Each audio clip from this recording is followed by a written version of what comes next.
নমস্কার বন্ধুরা, আমি কল্পনা প্রতিদিনের মতো চলে এসেছি দেখো আরেকটি রান্নার ব্লগ নিয়ে। আজকে সোমবার। এবার সোমবার জানো তো আমাদের প্রচণ্ড দেরি হয় পুজো করতে। হ্যাঁ, হর হর মহাদেব।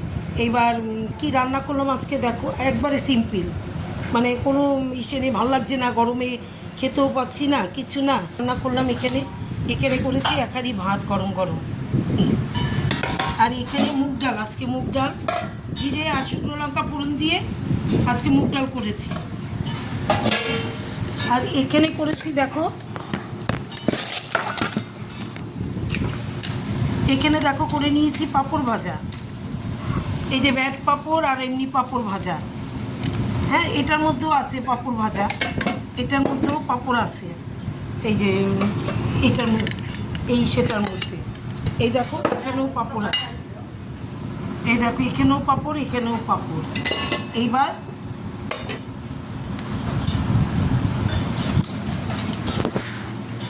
এখানে হচ্ছে দেখো, দেখি আলু পটল সয়াবিন দিয়ে তরকারি।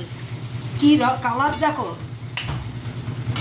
দারুণ কালার এসছে। দেখো আলু পটল সয়াবিন দিয়ে তরকারি হচ্ছে, আর এখানে আলু ভাজা কিউব করে কেটেছি আজকে আলুটা। বাবু খেতে চায় না তো, এক এক দিন এক এক রকম, তাই জন্য করে দিই ভাজা। একটা শুকনো লঙ্কা ফোড়ন দিয়ে কালো জিরা দিলে খায় না আলু ভাজার মধ্যে, তাই একটা শুকনো লঙ্কা ফোড়ন দিয়েছি। এই দেখো আলু ভাজা করছি। তাহলে আজকে আমার মেনুগুলো হচ্ছে আলু ভাজা, এখানে সয়াবিন আলু পটলের তরকারি, আর এখানে হচ্ছে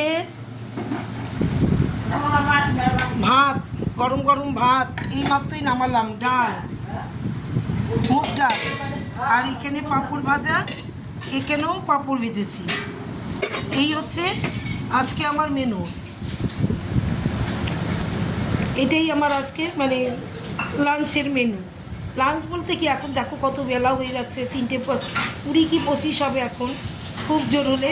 তাহলে তোমাদের নিশ্চয়ই খাওয়া দাওয়া হয়ে গেছে, কারণ সবাই তো ওয়ার্কিংয়ের মধ্যে তো আর থাকে, খাওয়া দাওয়া হয়ে গেছে। তাহলে শুভ দুপুর, সবাই ভালো থেকো, সুস্থ থেকো, টাটা।